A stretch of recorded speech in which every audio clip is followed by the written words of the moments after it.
waxaa runtii maanta farxad weyn noo ah waxaan kana soo joogsanay inaan ka taqabalno ama aan kala wareegno ama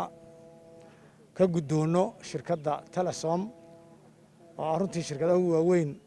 ee Soomaaliland ka mid ah deeq isku jirta qalab iyo lacag kaasha deeqdaas oo wasiirku sheegay qalabkii caafimaadka ee maanta loo baahnaa ah oo ku fadhiya lacag dhan $640,000 ku fadhiya iyo $200,000 kaasha oo qaybta 4,000 qoys oo u dhiganta hawshan ku jirnaa waa laba arrimood mar xanuunkii baan la tacaalaynaa si faafitiisa loo yareeyo dhibaatadiisa looga hortago marna waxaan la dagaalamaynaa ama la tacaalaynaa ama dadaal ugu jirnaa in saamayntii dhaqaale ee ku sameeyay xanuunka inoo keenay in dadkeenii danyar tahaa sidii loo taakulayn lahaa runtii oo runtii xukuumad ahaan iyo shacbi ahaan baan gacmaha isku qabsannay innagoona cidna ilaahay unbaan tala saarana mooyaane aan cid kale oo weli naga soo caawisa ayna jirin inaan isku gacan qabsanno oo guddi ganacsatadii iyo culimmadii ay shaqaynayaan xukuumaddii waxay ku tala gashay ku shubtay accountka ku shubtay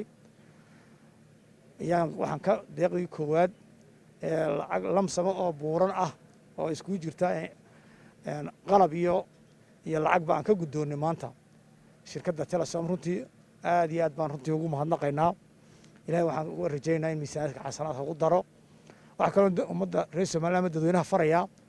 maadaama la dhowr 12 sano ka hadhay dadkiina caadadii u soo baxay inuu ciid iyo suuqa u soo baxo kor haddaynu awood inaan ka baqnay inaan dadkii kala xidhno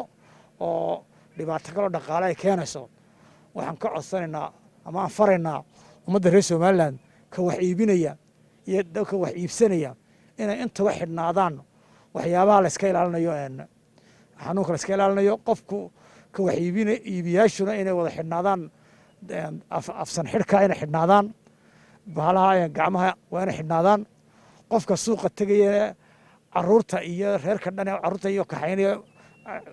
usoo adeegayayo waxaa looga baahan yahay intay ilaalin karaan inay reerku soo raacin caruuraha inta badan qiyaasta u qaadaan dharkooda way hayaan inta ilmihiisu dharka xidhanaya hore garanaya dharka saambal inuu qaato uuna ilmaha kaxaynu suuqa geynin isaguna uu fariimo caafimaadka u qaato xidho afsan xidhkaasi iyo gacmaha bortasho samaynaya sababtoo ah si aan u yarayno isku gudubka xanuunka maanta ee dabaysha raacaya ee dhibaatada badan leh